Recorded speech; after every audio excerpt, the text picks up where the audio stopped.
Hey, what's up, world? Thank you so much for tuning in to another episode of the Financial Griot, aka TFG. So today we have a lot going on, but I am here. I'm one of the co-hosts, Alainta and on my IG, just talking about personal finance. And we have my other co-host who is here, Mr. Lawrence Deva Gonzalez. How are you today, Lawrence? LG. I haven't seen you in forever, so it's really nice to actually physically see you.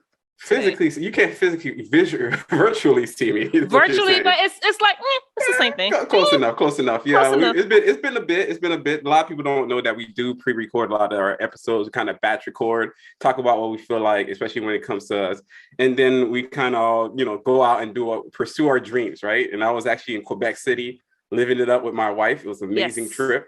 Amazing trip. I'm looking at all of y'all like poor people, but it's cool. It's cool. all the time. And I appreciate you sending off the itinerary and Excel sheet because it gave me a few ideas for my upcoming trips or next year or whenever. Give me a good idea to go out. Exactly. Mm-hmm. I think it was great. And when I was walking out on the streets, I thought to myself, I wish some people were here. Then I thought to myself, that would mess this up. It messed it up. Yeah, it'll mess this all up. Crazy enough you mentioned that. Good segue. Crazy enough you mentioned that. So we were talking about Lisbon and Portugal for a minute. Everyone is living and nomad living there. So it was a CNBC Make It segment on it.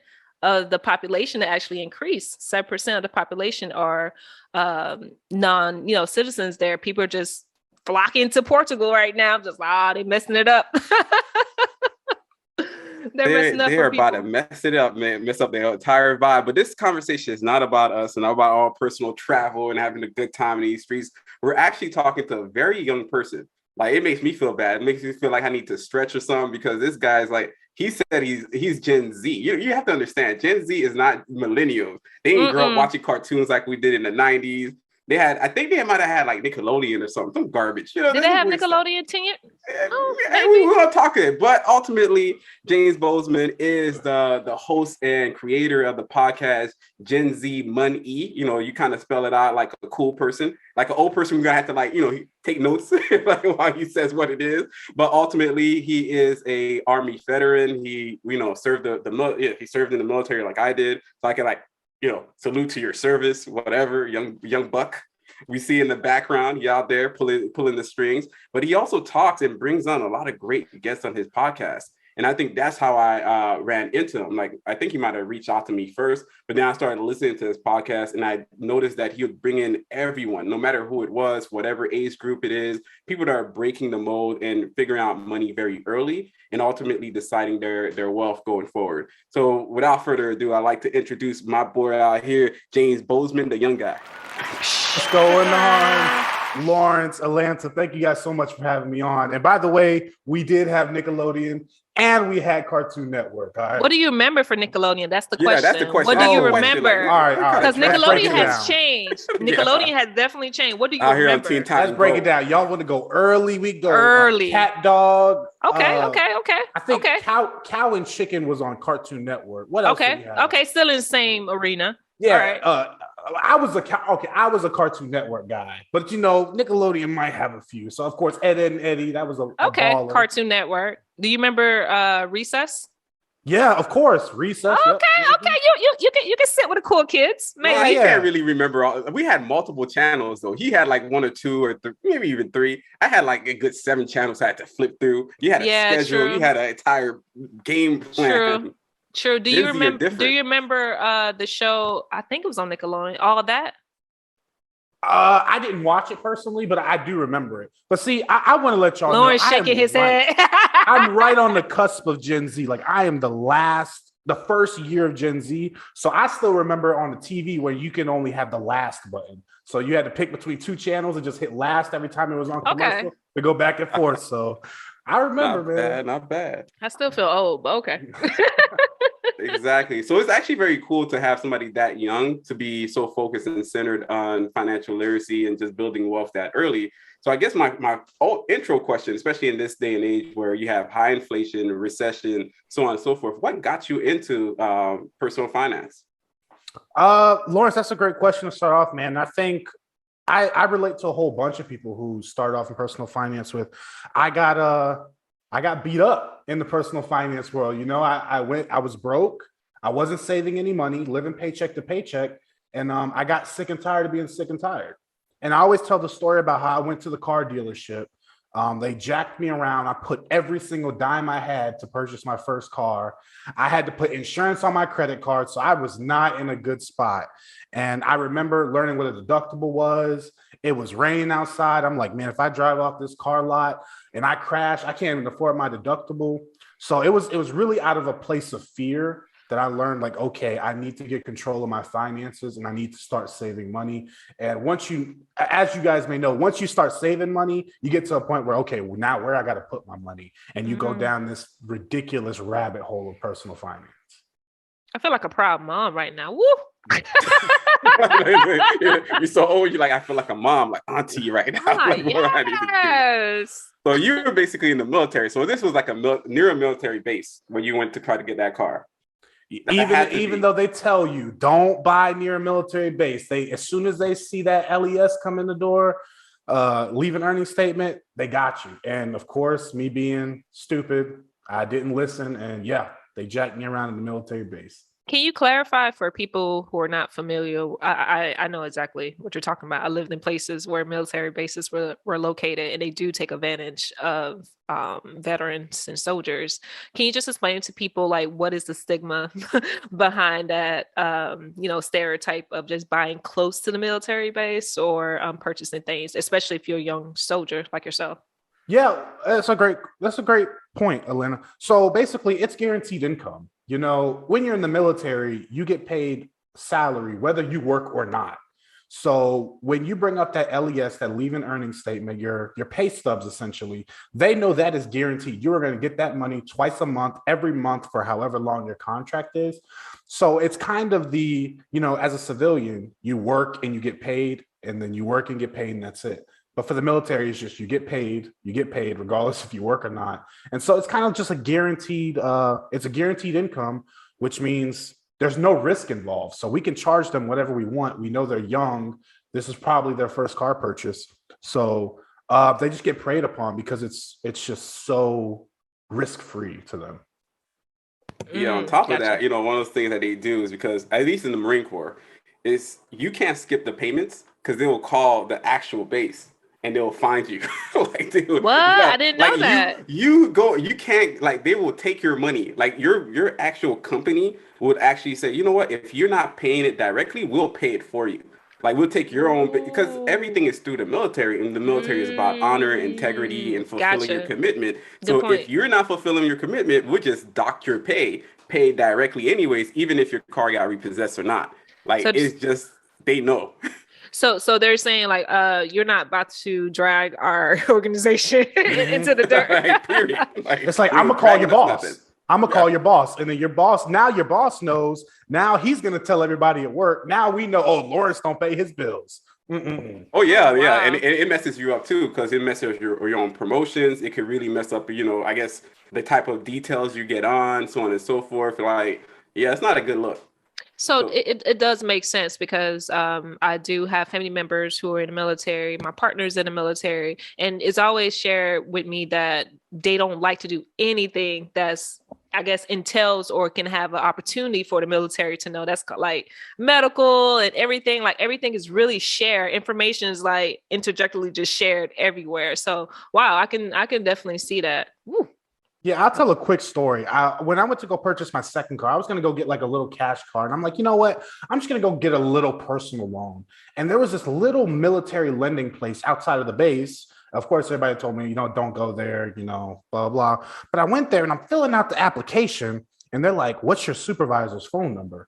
I asked them, like, why do you guys need my supervisor's phone number? Oh, we're just going to call and make sure everything lines up. I'm like, no. Okay, I walked out. I was like, yeah, I'm not giving you guys my supervisor's phone number. That's crazy. Like, I want a $3,000 loan. Like, no. And I had to walk out because I don't want them calling my chain of command. That's weird to me. So they don't do that civilians. They do that specifically for military.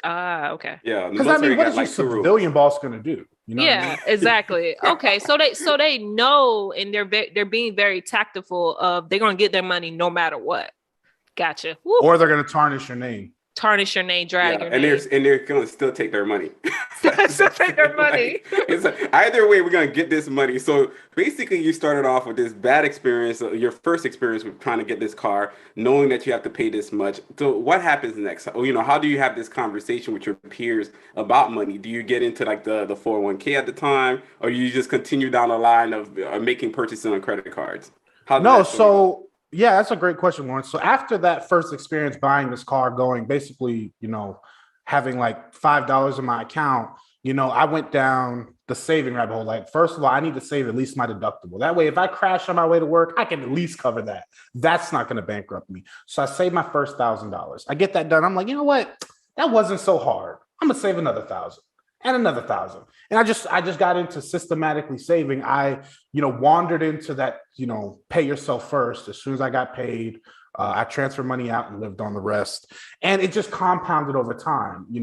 My wife got married. Me and my wife got married. We moved into our first apartment and just continued saving money. And then one day my wife, we may have had like $10,000 or so. My wife asked me like, what are we saving for?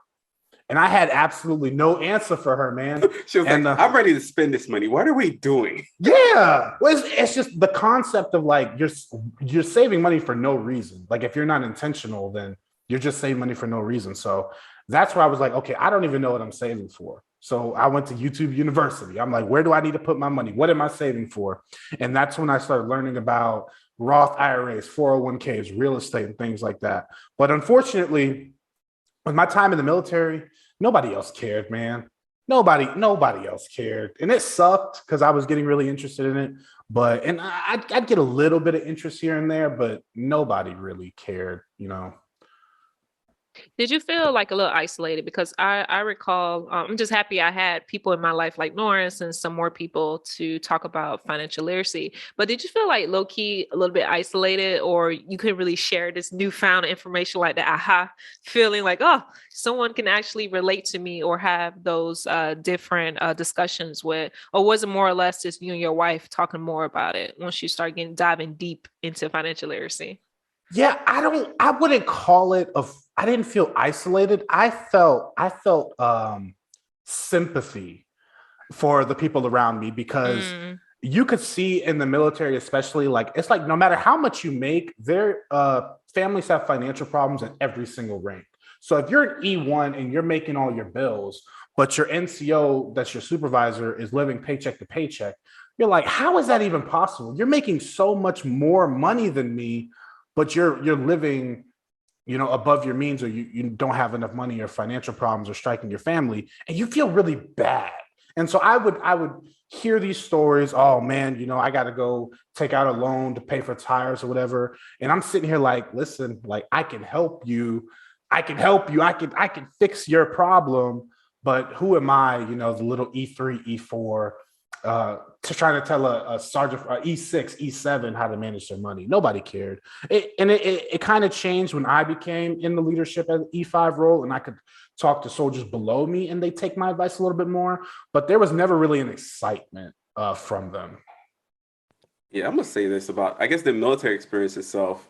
Psychologically, at least in at the time that I served, it's almost like you don't know when your next meal, or you're gonna die next year. You know what I'm saying? It's almost like that idea where it's just like, what? Like, face. It's the idea that you're just living for the present.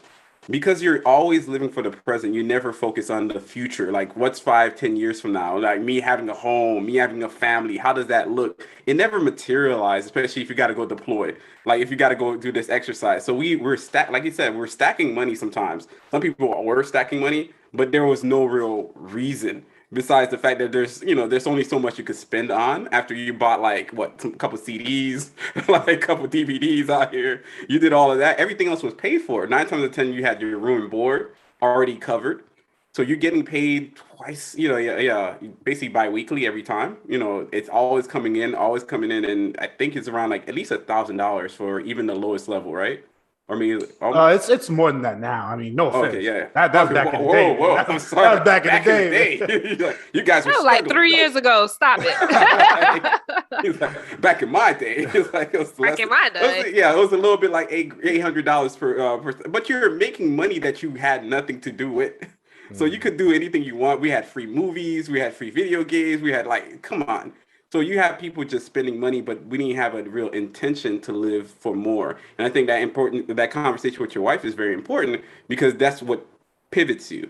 But I guess as we have this conversation about spouses, how did your spouse take this entire financial route that you guys were going on? Some people are spenders, some people are savers. Is she a spender? Is she a saver? Don't throw her under the bus. Say that you're the spender, but you know what I mean. Wink, wink at us. Be very selective with your words. I'm throwing her all the way under the bus. She is a spender. She's not gonna listen to this anyways, is she? I'm making her listen. No, but I wanna be very specific when I say this. She is a spender at heart, but here's the thing: I've always been a very like action taking person, and I always do what I say I'm gonna do. Or I try and get as close as possible. So I've been able to paint the picture. Like, listen, I'm not saying you can't be a spender, but you have to limit it now so that later down the road, you don't have to limit it. And she has a view of delayed gratification that like, listen, if I say no to this now, in 20 years, I don't have to say no to anything. If we're able to continue the savings that we're doing, the investing that we're doing, you know, we're going to be able to say yes to so many things down the road that it's worth not having it now. So that's where, you know, I've been able to paint that picture, paint that why in her head on why we're doing this. And that way it goes from deprivation to just delaying it. And these are the most mature 23-year-olds I've ever heard in my life. Like, very, do you remember what we were doing at so. 23 in these streets? It wasn't this. Woo. Like, woo. And the girlfriends I had at the time, they're like, if he ain't spending on me, he's trash. Leave his house. And this guy, she's like, you know what? I see the picture you're painting, and I'm going with the picture. Like, I'm going with that. That's amazing. So I guess we get to the point where it's like, so you have this destination, you know what you're working for, but it's always interesting to hear on social media. Everybody has a wealth trajectory. Either you go into real estate, you go into investing. Some people are doing the crypto spaces, or a combination of all these. Some people are just doing the debt-free scream, whatever it is. Like, what is your trajectory? Which route are you going about building your wealth? Yeah, man. So I choose real estate, and I'm going to say right now. And here's why. Somebody asked me I asked a great question one day because, you know, I love retirement accounts. I love tax-free growth in the stock market. I believe in the stock market for the long term, but I got to a point where I wanted to do both evenly, but doing both evenly meant that I would grow my real estate a lot slower than I am. So I got to a point where I needed more income, because more income today is going to compound over the long term. And so that's why I decided I'm going to go so much more into real estate up front. And then I'm still going to do retirement in the stock market, but I'm going to do it much slower so it doesn't slow down my real estate. So that's my primary goal. I'm like 90 into real estate and 10% into the stock market. How many, I guess, properties you have so far? Are you going on 1 or 2? Like, are you on that 5 or 10? I don't even know anymore. Like, this guy is the most mature 23-year-old I ever heard in my life. I think he might have lost a little bit of sound, but we're gonna look at that. Look. I'm sorry, my headset died. It's okay. We gotta retract that. No, there's no retractions here. That's how it is. There's no cuts, no edits out here. This is why, you know, older millennials are better than Gen Z. I'm just saying, because we always got it on point. Just want to take my stabs at him. Stab. No, he was asking James, so far, how many properties are you starting off with? Is it just 1 or 2 or compounding throughout the years? Yeah, so right now I have 2 rental properties and 1 primary residence. And then we just put in an offer today on our 3rd rental property. And so our trajectory is to try and grab 2 a year for the next 5 years. And then from there, see how it goes. But as you know, things change, you know, kids might come or I might have to readjust, but it's just real estate's very powerful because you have, you know, the income it creates, the tax advantages, the appreciation, and there's so many different ways to benefit from it rather than just the compound growth of the stock market. Right, exactly. And how did you get to that point? Because you did mention that you were doing a lot of financial literacy information and research. How did you kind of, I guess, decided to do 90% of real estate and just, the other percentage of stock market? Because for the most part, it takes a lot of work for real estate, right? Looking for a property, looking at the numbers of the cash flow, not only for 1 year, but for projection of like 10 to 15 years, but also just the demand and making sure everything is, balanced, because having one is a lot, having multiple can be a little, time management as well. So how did you kind of figure like, okay, we can do this. We can do this? That is such a great question, because and I want to preface it by saying I am probably the laziest investor that you will ever meet. I do not want to spend much time. So even with like my stock market, like it is all automatic. I don't look at it. I don't invest it. It automatically goes. It automatically is taken out, all that. For real estate, it's very, very similar. Saving up the money is pretty systematic. I get paid, I save the money, and I, live on the rest. As for purchasing the property, looking at properties and things like that, I only invest in one market. And so I have one real estate agent that every time something hits the market, I text them saying, hey, this fits my criteria. When can you get over there? Something literally hit the market yesterday. I texted her saying, hey, this meets my criteria. How soon can you get into it? She texted me back, you know what? I'm on my way over there right now. She got a video to me. We submitted the offer, and that's it. And once we have the property, once I've run the numbers and everything looks good, I hand it over to property management, because I'm losing out on that profit, that 10% for every property. But again, I don't want to accept the phone calls at 2 a.m. I don't want to have to negotiate with tenants or, do all of that stuff. So yeah, I'm very hands off, and I know I'm missing out on profits in the short term, but it's also giving me time back to do other things, to create other streams of income or work at my job or things that are more productive. That is such a great point. You said a lot too, and just automated and having the right people around you, your real estate agent who has experience with you from purchasing other properties. But the most important thing you said, like, you are really self-aware of who you are at 23. You're really self-aware of who you are, because a lot of people don't take into account the time it takes to look for a property, but also the management of, a property and the people you have to deal with as well. The tenants, they're called tenants. Yeah. They have no real names. They're not people, they're tenants. The tenants you have to deal with, but knowing that, you're young, but you identify yourself as not being that type of person. You don't want to relay your time to, dealing with tenants and the maintenance and everything that you have to do. So that's a great point, because I think some people don't think about it that way. Like, hey, you can actually, relieve those duties from yourself and, sell off to a property manager or who's someone that can handle your property, and you can continue your way, continue doing your, your life. And we don't see it that way. We kind of feel as though we have to be hands-on, which is okay for the most part. But if you don't have the actual personality or the identity of handling all those things, then a lot of things can be mismanaged or just, run under the mill if you're not paying attention to it. Right. So that is a great point. And there's other options if you're not a hands-on person, where you do have opportunity to invest and you don't have to be so direct in with the practical day in and day out things. So that's really good that you're doing it that way. Yeah, Alainta, I really don't want to skip over that, because it's so important that when you look at property management, what are you paying for? You're paying for their team. Like the property manager I started off as a tenant for them. I understood how fast they got things done. I understood when I called them, people answered, when problems came up, they were very quick to respond. Then I bought my house through them, and they were the same way.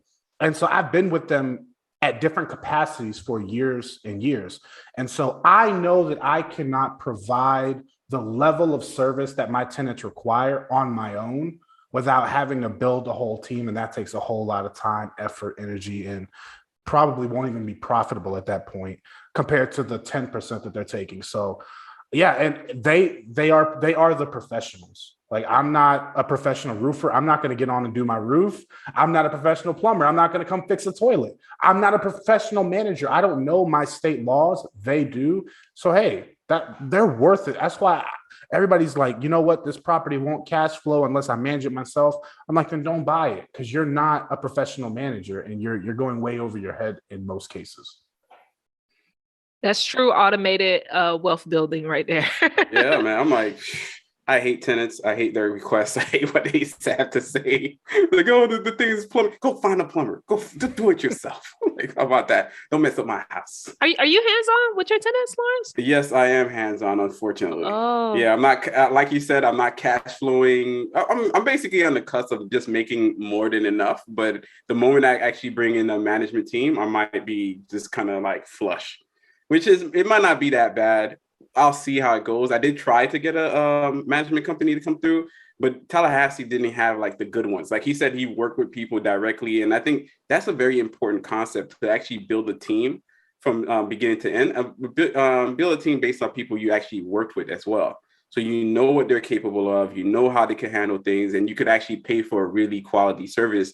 And I did try to reach out to another military guy, buddy of mine, Marine Corps buddy, and like, hey man, you're in real estate. Do you know anybody? And he kind of, a little flaky. I'm like, I'm good, man. I'm good. I'm just gonna keep this career for now. So I'm still struggling. How about yourself? Don't you have a tenant? I have family. Oh, dang, it's cold. Well, I wanted to ask James, right? So anybody that's listening to this, and they're likely a person that's considering becoming a real estate investor at that level, maybe buying a few properties, maybe getting Airbnb. What are the like 5 things, or anything, even if it's 3 things, you would recommend to them, kind of how to start? So, this goes back to, you need to invest in anything, whether it's crypto, real estate, businesses, whatever. You need to invest from a very secure financial position. And of course, that comes with having a savings, an emergency savings fund, having a budget, living below your means and stuff like that. I'm going to group that into one. I'm going to call that a secure financial position, because if there's one thing that I can detect is a broke salesman, right? And so if you're a broke real estate investor, like, you're going to put any tenant in there to create any income, and you're going to rush it, and you're not going to do your due diligence, and you are going to lose. This is a patience game. This is a waiting game. The house is not the asset, the tenant is. So if you're in a secure financial position, you can do everything right. So that's the first thing. The second thing is, which I am almost guilty of, I'll say I'm guilty of, is trying to rush, not being patient. So I have a very clear criteria of the property size I want, the location I want, and all these things. And a great tip that I heard and I pass on to people is like, fix your criteria on things that have sold. So I realized there are 7 houses that sold in the last 3 months that fit my criteria. That means every 12 days or so, another is going to come on the market. So I need to be prepared, and I need to be patient and ready. Well, I found myself for about a week straight. We put in like 3 offers on properties that were overpriced, didn't meet my criteria and all this. And luckily, none of them got accepted. But I was being very, very impatient because of, the boogeyman of inflation. Oh, my money's in a savings account, it's not growing. Or, oh, I could put my money in the market while it's down. And I'm trying to find places to stuff my money very quickly. And it almost has driven me to make some bad investment decisions. So being patient is the second thing. And then the third thing is being precise. You need to know what you're looking for. You need to be able to tell them how many beds, how many baths, what neighborhood, what school district, the lot size, the amenities, every single thing that can get you, and you need to know that they exist. That's why I say looking at the sold properties, because I could say I want a 5-bed, 3-bath that's selling for $100,000. But if they haven't sold, if one of them hasn't sold in the last 6 months, then that's unrealistic standards. So I think investing from a secure financial footing, being patient, and being precise is the top 3 non-negotiables, especially when it comes to real estate. Great points that you made. And I think I guess in the personal finance world, we will call it financial order operations, FOO. And that's everything lump sum what you just said, but that's really the order. And it's a good thing that you mentioned about being in a secure financial state, because most people think that you just have to have money, cash is king, right? And for the most part, it is. Working with real estate, you have to have some flow of cash coming in. But the most important part is not solely just relying on your cash, but being in a good mental state as well. Because you mentioned more than once about being patient, right? When you are going through the financial order of operations, not enough debt, having the savings, investing in your retirement account. So there's like orders that you have to make sure that you're following. But the most important thing that you did mention was about having the patience. And when you're doing that, when you're following that financial order operations, you create a sense of patience, because wealth is not just this, this thing where just overnight superficial thing, you just become just a millionaire. It's not that. It's really just time and patience and doing things consistently, right? And I think too that you mentioned is when you are patient, you're not moving or making decisions in a desperate state. You made a good analogy about, a broke salesman, right? So he's going to constantly sell into to the point where he's burned out because he's selling at desperation, right? He needs you. He needs to sell. He needs his commission. And you don't want to operate that way. You don't want to move that way, make decisions, right? And I think a lot of people move that way. Lawrence, not too long, I think somewhere in the group chat, he sent us an article about this guy that, tried to rob what was the gas station? He did. Okay, he did. He tried. Okay. He attempted. The story is very simple. There was a groom to be, right? He's about to get married, but he put a lot of his money into crypto, and that didn't work out this year. So how he felt that he needed to kind of solve it before the wedding, he basically tried to stick up a grocery store or like a gas station. He tried to stick it up, and they caught it. They caught him. And when they asked him, like, why'd you do it? It's because he lost so much money in crypto. He lost so much money. So he was moving in desperation. He's so desperate. And when you are desperate in the state that you're in, you don't see anything else, right? You will do anything necessary to kind of get to that point where you were before. And that's what a lot of people made really bad decisions. A lot of bad choices are made. And for us, especially being people of color, a lot of us move and make decisions of desperation because we want that fast fix. And we all know, being here on the podcast, like wealth is not fast. It is a slow moving progress of a slow train. Just keep trekking along, right? So that is the most important thing, is just to have the patience, especially being young. And I will commend you for this, because with social media and Gen Xers and even, older millennials too, is that social media will inflate a lifestyle you cannot afford, right? And to kind of step back and say like, how my bank account was set up, I can't do this, right? And to be honest with yourself, and that's okay. That's okay, because true wealth is all about kind of finding things what you value. And your wife came together and kind of create this, union to say that it's not that we can't afford this. We're just delaying something for right now to get to something better in the future. So you made some really great points there. Yeah, I think when you make decisions out of desperation, risk tolerance, risk avoidance goes completely out the window. Using you guys' example on the liquor store guy, like he didn't care about any of the risks that came with it. He needed the money. He had a wedding to pay for probably. So, happy wife, happy life. And so, Ain't no wedding. Exactly. Yeah. And be honest with you, the wife is only mad that he got caught. Let's be real. Wives be like, we're gonna have this wedding. I don't care if you gotta go rob somebody. Yeah, man. But it's like risk tolerance goes out the window, and that's what I see a lot with the crypto space, NFT space. I'm not saying that it's not going to work out or whatever, but a lot of people, the majority of people, are going in there with no recognition of risk whatsoever, and they are getting bitten right now really hard. Yeah, with all this inflation happening, like how's your finances doing? How's your what's your projection for the next 2 years? You know, between the homes that you're getting, the money coming in, the cash flow, and how is that like? How are you dealing with that on a month to month basis, especially with gas going up, groceries going up, healthcare going up, everything going up? Materials, yeah.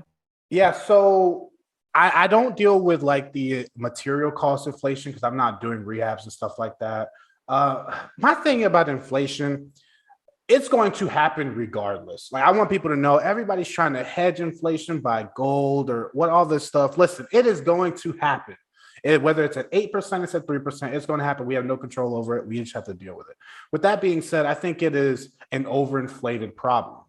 Like you hear people will pick out specific areas that have increased, ridiculously, for example, gas, and think that the world is falling apart.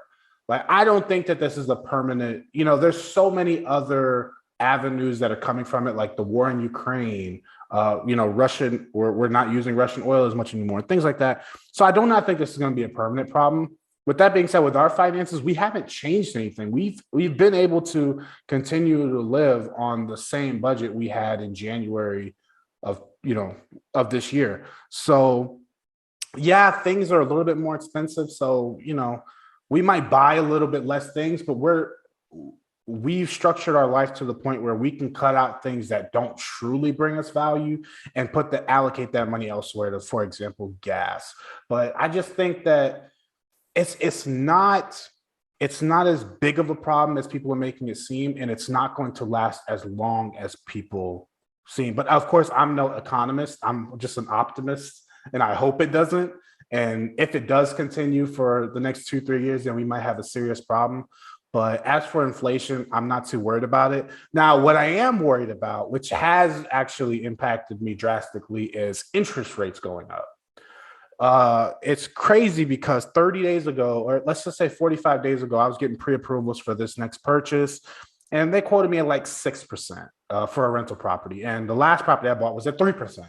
So from November of 2021 to basically May of 2022, rates have doubled. And of course, that affects your numbers big time. But my freaking lender calls me like Friday. She's like, "Hey, James, I just want to touch base. I want to let you know, rates are now up to 6.625. I'm like, come on now. It was just a 30 days ago. What's going on? But that's just that's the world we're living in. And I have to make it work. And I have to be able to pivot. And that's what I always suggest to people. Like, you have to be able to pivot as times are changing. But I'm not going to allow it to stop me, because I love real estate and I love this interest rate thing, because interest rates are 6% now. If I lock in 6%, if rates go up to 9%, I'm the genius in the group, because I was locking in at 6% for the next 30 years. If rates stay the same, or let's say they hover around 6%, 7%, hey, no harm and no foul. But what if rates go back down? Lawrence was like, hey, rates are going back down to 3%. Guess what? I'm just going to refinance and get the better rate. So I'm ignoring all of the upside, all of the negative of interest rates going up, and I can still enjoy the benefits if rates go down. So, hey, that's a great way of processing it. It's all about this noise that people are listening to, because it stops them from ever buying the home. So it's like before, when the rates was nothing, they still was like, I can't afford the home because the prices are high. Now the rates are low, like I can't afford the home because the rates are high. Like this, obviously at this point, you just don't want to buy a home. Let's just be real with the game here. If you want to rent forever, rent forever. But I guess that'd be my question to you now, or a question to anybody here.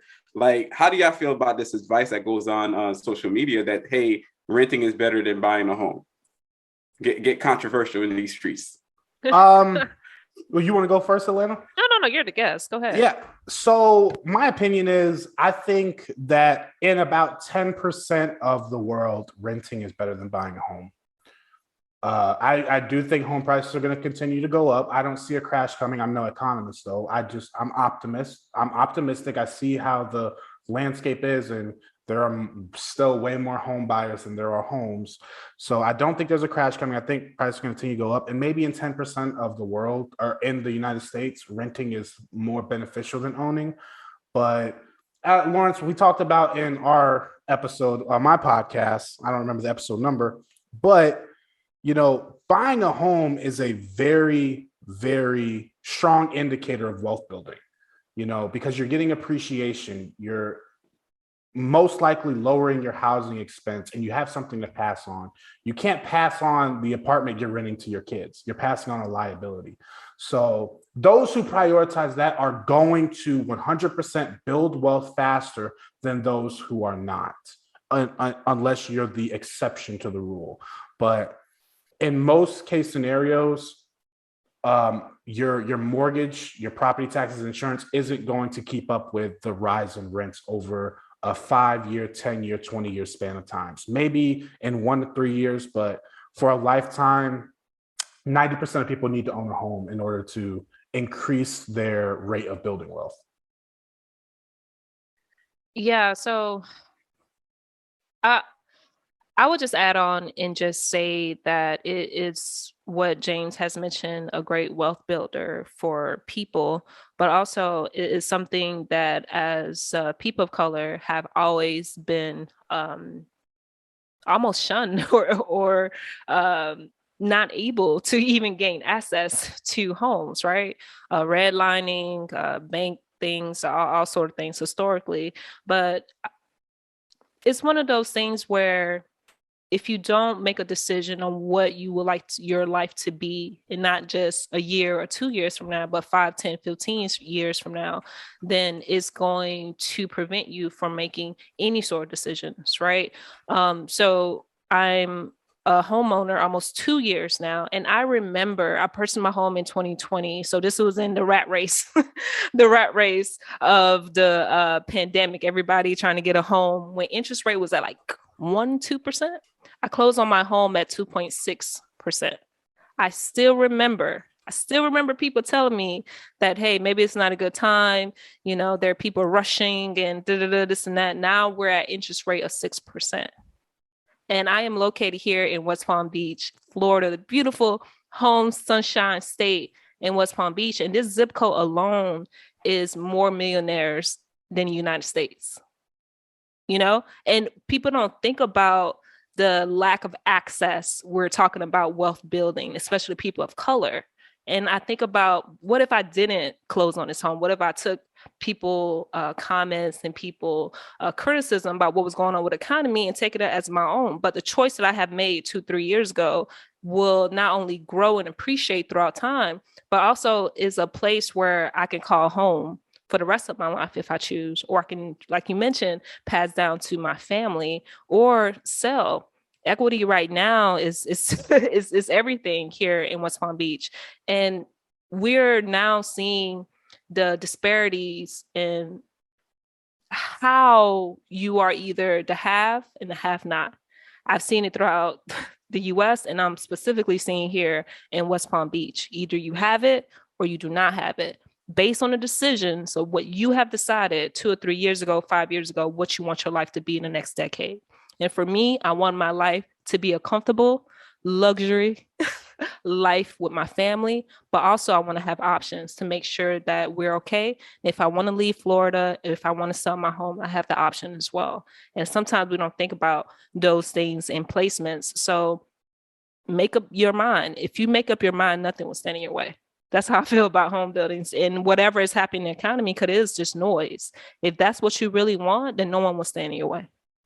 Alainta, Lawrence, I actually want to ask you guys a question, if you don't mind, because what you just brought up is super duper important. And I'm still trying to find the cause and the solution for it. But you mentioned things like redlining and, for example, Black veterans not being able to buy homes with VA. That's why the VA home loan and stuff like that. So now that these barriers are gone, we had an excuse for not owning homes or not being able to own homes. But now that these barriers are becoming lifted, why do you think there's, and we also want to acknowledge that there is a big wealth gap between the Black community and other communities, and this is partially due to home ownership being a factor.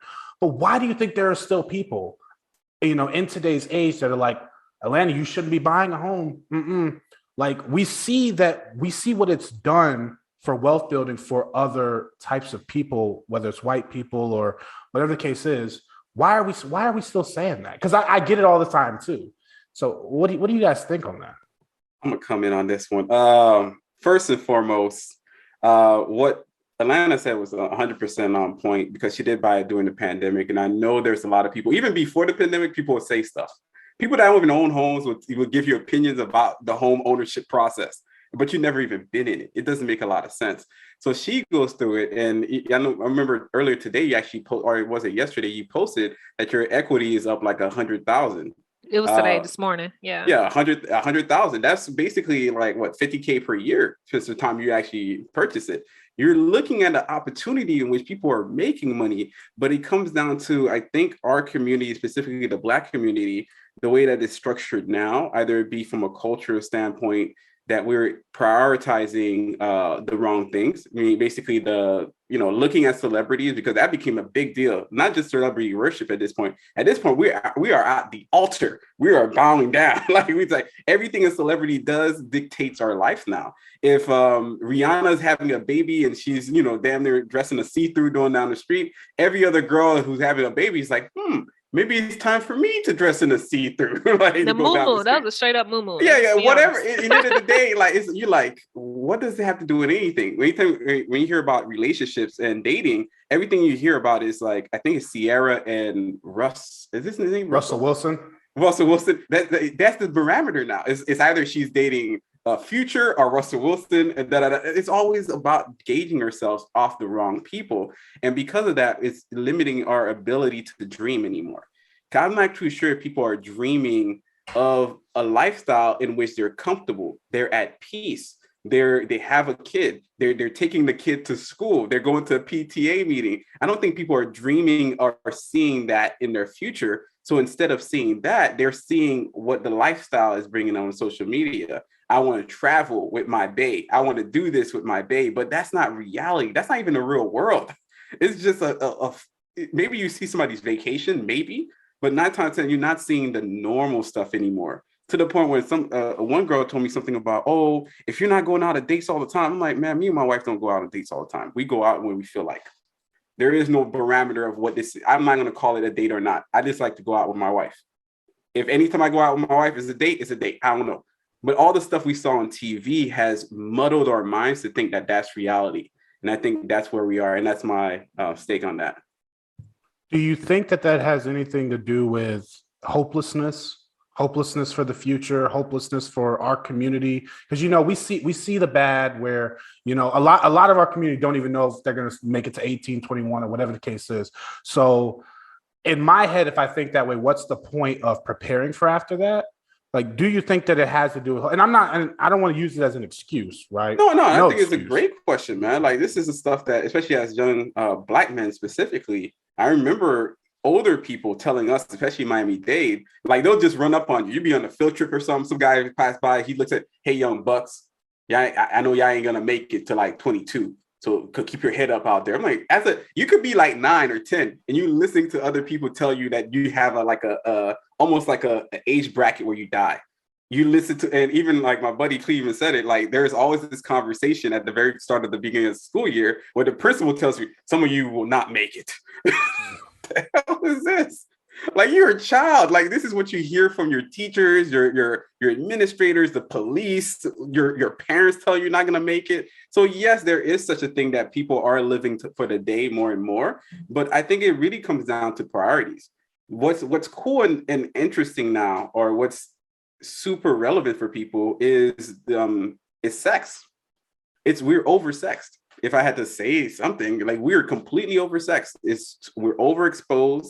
We see too much of everything. So now everybody wants to live for summer bodies, to go on vacations, to generally have sex. That's the priority. There is nothing else beyond that. That is the goal. That is the mantle. That is the trophy. Instead of being people of character, back in the day, there used to be like, hey, if you wanted to be a man to prove your manhood, you have to get a wife. You got to get a home. You got to get a car. You got to get kids. That's how you prove your manhood. And then you go to work. Like, that's it. Like, if you, like, my father-in-law, like, at 4:00 in the morning, he's always up. Don't matter if he had to go to work or not. He got to get out the house to go, quote unquote, bring home the bacon. Where does he go? I don't know. Like, I have no idea. But this is what those guys, that generation, lives up for.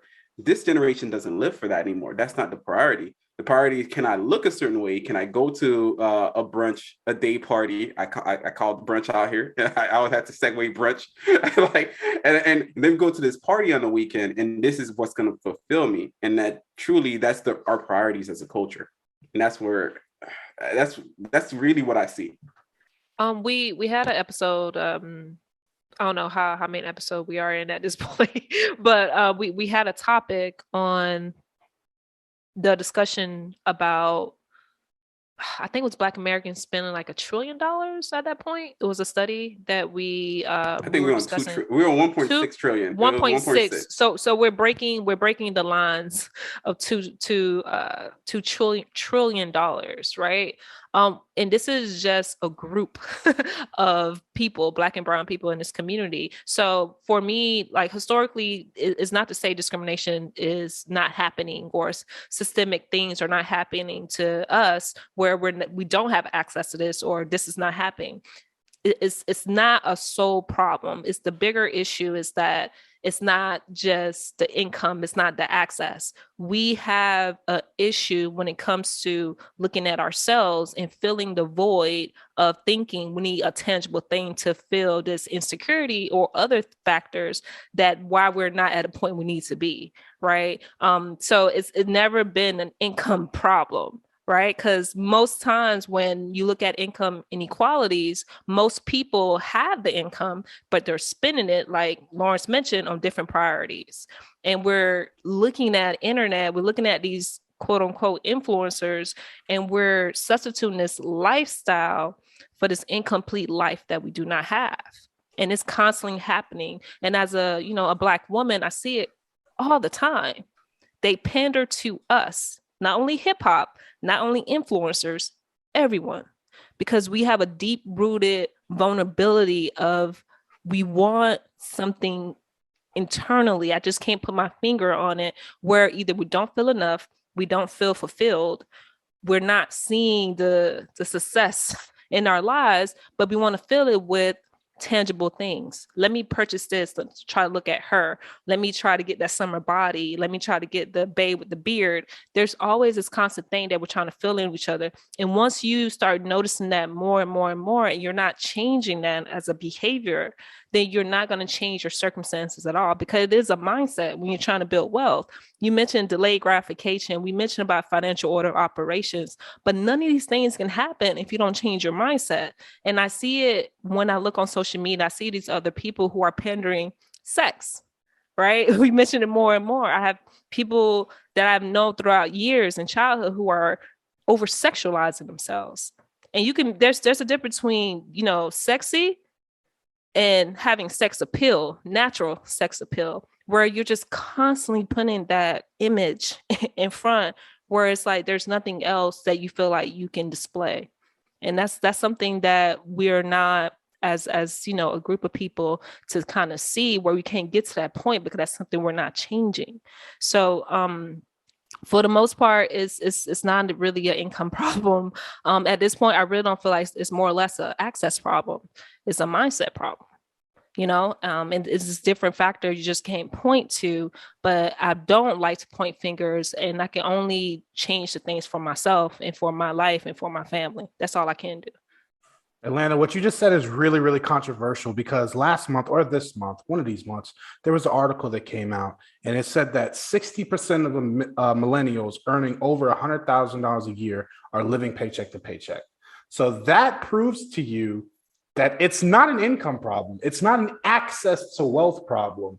That's literally a mindset, a non-discipline problem. Because if you're living paycheck to paycheck, making $100,000, there's a problem there that's outside of it, that's internal. It's not external. So what you said is kind of controversial, because basically you're saying, like, look, we need to take accountability for our actions, and we need to stop pointing fingers at everyone else. And this study proves that this is truly a problem within ourselves and not anyone else's problem. Right, absolutely. It's all about accountability and self-accountability. I'm not pointing for one group of people, the men or the women. This is everyone. I was in that position, in credit card debt, or before Affirm and all these finances of clothing was actually a big thing. Like I remember trying it out, purchasing things from these different boutiques. I was that girl. And I recall not even having enough to go buy to pay my light bill. Like these are things that you just can't excuse for yourself. I cannot make excuse of how I'm living my life. I can justify, my parent wasn't around or my father passed away. I can make all these excuses for myself, but the outcome will always be the outcome from the choices that you make today. And I can't continue pointing fingers on this imaginary, thing that is not directly, intangibly affecting my life. And what's affecting my life is me. So that's the only thing I can go by. I'm gonna add something to that. It's the mindset for sure, but it's also this idea that I don't think people just want to buy just a home. They want to buy the home, the IG home. They want to, and it's something somebody said, and I can't remember the quote, but the way they phrased it made a lot of sense. If you're going to buy something that nobody would see, would you buy it? Like, if you want to buy something that nobody would see, would you buy it? Like the outfit, the clothes, the bag, the whatever. If nobody else would see it, would you actually buy it?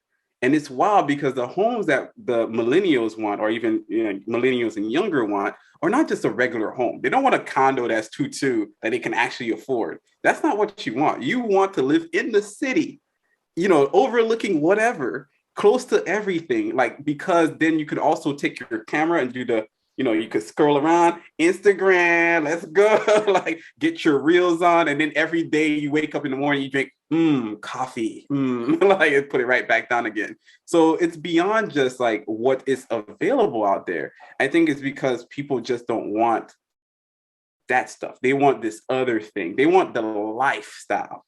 And if they can't have the lifestyle, then it doesn't exist in their minds. Like, that's why back in the day when I bought my crib for 125, no, it was 125, 130. That's how much I bought. Let's RIP that price of that home. Right yeah, RIP that price. Let's RIP. Late 2016. I found this crib. I was like, I'm gonna buy it, and I tried to tell other people because a lot of the other units were selling too for that price. And I was like, hey guys, definitely look into buying something like this because you're already paying $1,000 something, living in DC proper in the middle of nothing in a 5-bedroom, 2-bath sharing with somebody else. Why not buy a 2-2 where you could actually own it for the same mortgage? They're like, nah, Lawrence, whack, boo, like you shut up. And now looking at the value of this home, which damn near almost up to $300,000, like that's the value of this condo now. Like from 125, 130-ish to almost 300,000. But I guess by the end of this year, probably 300,000 because they're selling one now for 300. So we'll see if that one kind of gets passed and everybody else rises up. All shit rises up. And you're outside of DC too. Yeah, outside of DC. But we try to tell people at the time where it's very convenient to buy that home for like the 3 or 4%. And you could have locked that sucker in. You would have been fine. And you have a bedroom for yourself and a bathroom for yourself. But instead, you didn't want to. And now the rent for even a 2-2 in DC is probably be upwards almost $3,000. Lawrence, you're lucky. You're lucky. Oh no, but that's not. Don't say that. It's like it ain't luck. It's like I'm trying to tell y'all, like, but y'all didn't. That's all I'm gonna say. Is it luck? No, that's what they're gonna say. They're gonna say, Lawrence, you are lucky. You found the one condo out of 1 million homes, and you got the deal. You are the luckiest person. Yeah, they try to tell you, like, I live in the DMV. I'm like, I live in the DMV too. Tell me more.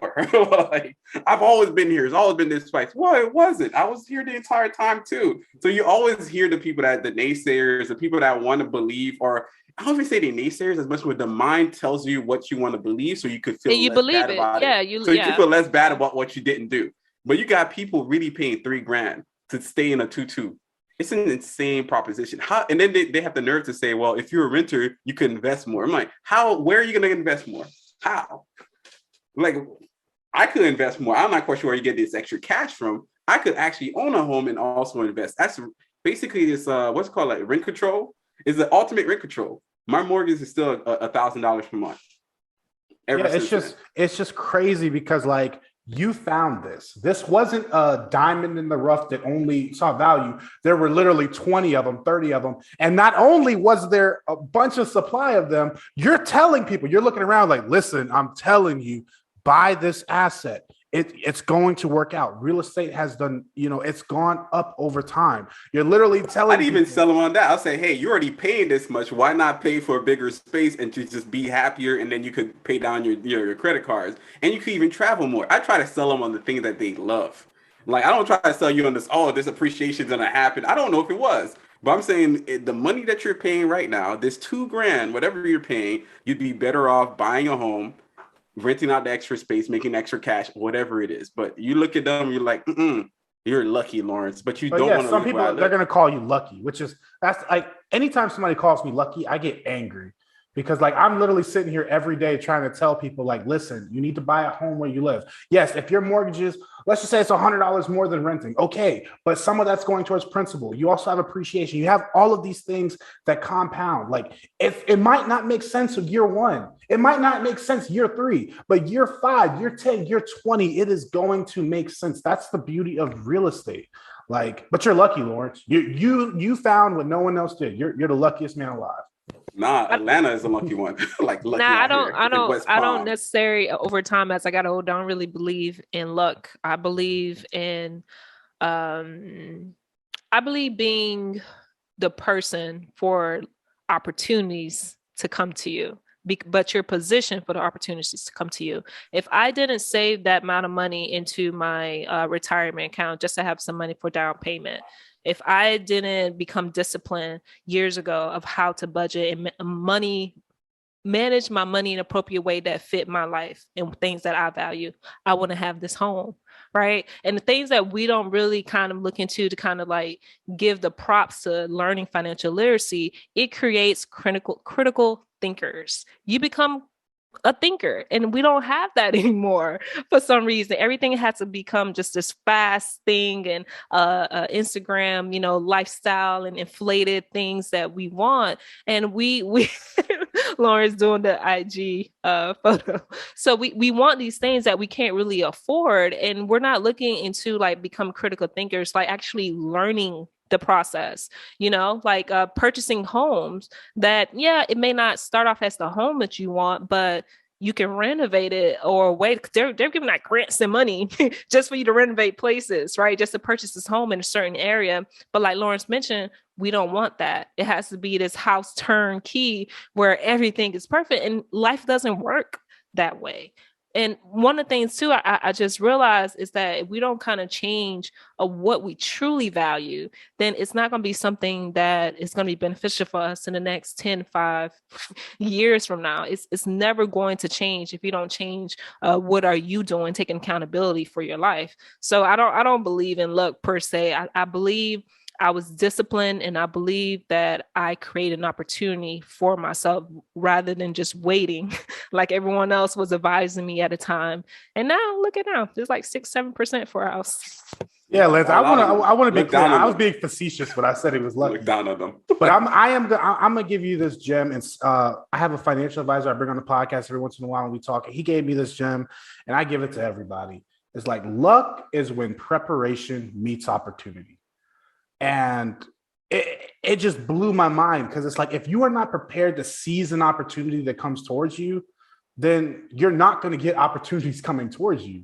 So that's what I tell everybody, man. It's like, if you're not prepared to, it's not luck if you're not prepared. It's just not. You have to be prepared to receive your blessings, whether it's a good deal or a market crash. Like now, you need the money. You need to prepare yourself in advance to receive these types of things. So yeah, if I gave you the greatest opportunity now, actor or DJ or whatever, like, yo, you're on.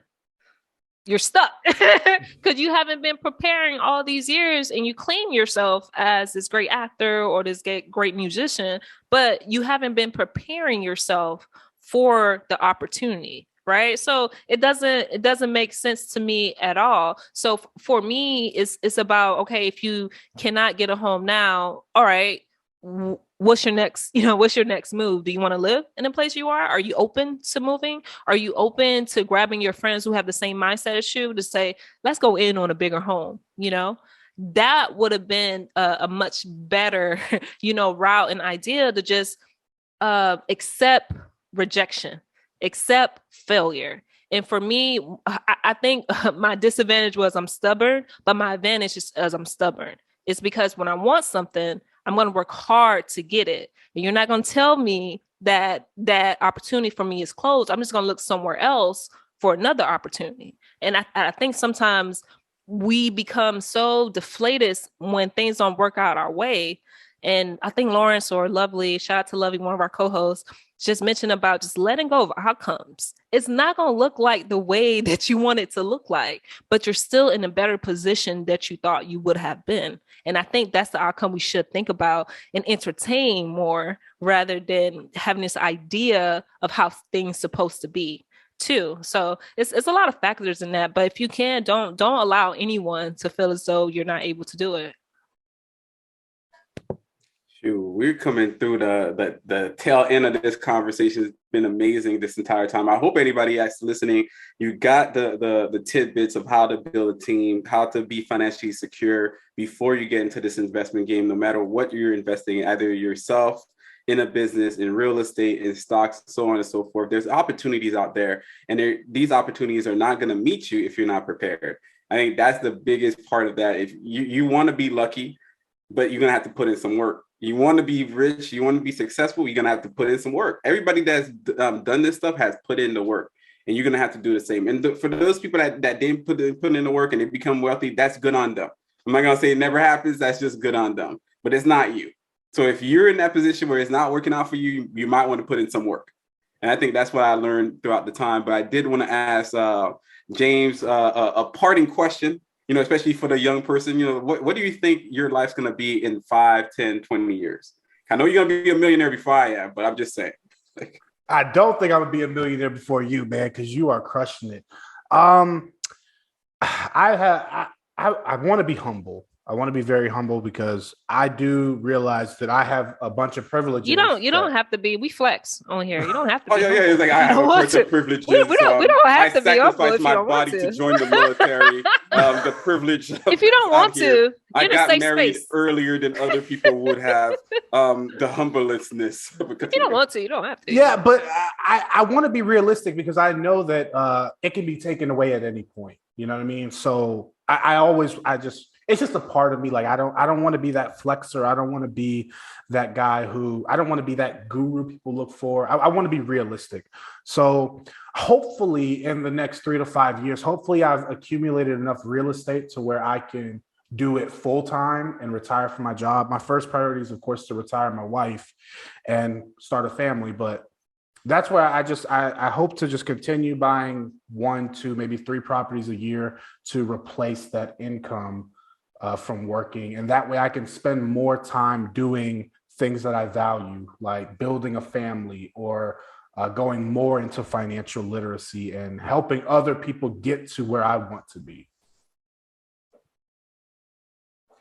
That's a nice way to frame it. It's like, I want to retire my wife, and all the ladies like, oh, he's so cool. Like, it's not me. Me, I'm like, I'm gonna keep my wife working as long as possible. She bringing that money, so let's keep it going. Let's keep the money going. But beyond that, where can everybody find you? Because I know you got your own podcast, but I want you to shout it out. Let everybody know where they can find you on the interwebs. Of course, I have the podcast, the Gen Z Money Podcast. That's GENZMONE, no Y podcast. And it's not just for Gen Z. That is my target audience because that's who I can relate to the most. But not only do I bring on people who are millennials, boomers, people of all ages and backgrounds, but I also cater and I speak to those who are in different points of their financial journey. And of course, you can find me Gen Z Money on all platforms, Instagram, Twitter, Facebook. And you guys can always reach out if you have any questions, comments, or concerns. I answer all of my messages personally. But yeah, that's where you can find me. And we release a new episode every week. Lawrence has got his own episode, and hopefully Alainta can come on and she can get her own episode to tell her story. Is that a personal invite? Because that is a personal invite. I will send the email right after. Okay, I need all form. Okay. Appreciate you. Okay. All right. So I'm putting it on the record. So it's in the game. It's in the game. I hope that everybody's listening. I know this time is very trying. We have high inflation hitting people, a lot of fear, a lot of, the media is pumping out information, but it's not necessarily being clear about what you can do, how you can think, and how you can process. So hopefully this episode was good. I don't know, step back from all the media hype to a little bit of understanding about, hey, buying a home, getting into real estate, home investing, or even finding new people that you can listen to, because that's how you change your life and that's how you change the world, in my opinion. So with that being said, I'm a lockout. Like, hey, y'all can find me on the interwebs at all times as the neighborhood finance guy. And also I have a new puppy. So I'm up at 2 a.m. in the morning sometimes. So I'll answer some IGs and I also clap back. So if you send me some hateful stuff, I will clap back. I'm from Miami-Dade. All right. But I'm gonna pass it over to Atlanta. Thank you, everyone, for tuning in to another episode of TFG. Thank you, James, for coming on. So much of gems will drop. And we just hope you get something from this conversation, practical advice from this conversation, because at one point or other, we started off not making the best financial decisions, but it's not where you start off, it's how you end, right? And how you continue to grow within your journey. So thank you again for tuning in. You can catch me on IG streets at Alainta_Elson. Yeah, _Elson. I had to remember my IG. Yeah. Can you change it out sometimes? Yeah, that's messed up. I don't even know. But you used to have a YouTube. I'm just the YouTube is there. You are doing this to me. The YouTube is there. But thank you all once again for tuning in. Make sure you subscribe and hit Gen Z Podcast. Tune in. I'm going to subscribe. Gen Z Money. And you know you don't have the Y, so hey, you don't have to have the Y. Gen Z Money Podcast. So I'm trying to make up something about that. Gen Z Money. You don't need a Y. Like what? No Y needed. I don't know. Yeah, I'm trying to make it pop. I get it. I get what you're saying. I'm an older millennial. We need stuff that make it pop. We're trying to be cool with the kids here. Yeah. We got to keep up. I got to keep more young people around me. So I appreciate it, guys. Thank you guys so much. You have a good one. He's actually running behind me. I want to clip him by the heel so I can keep running further. Oh my God. TFG. We're out. We out. Peace.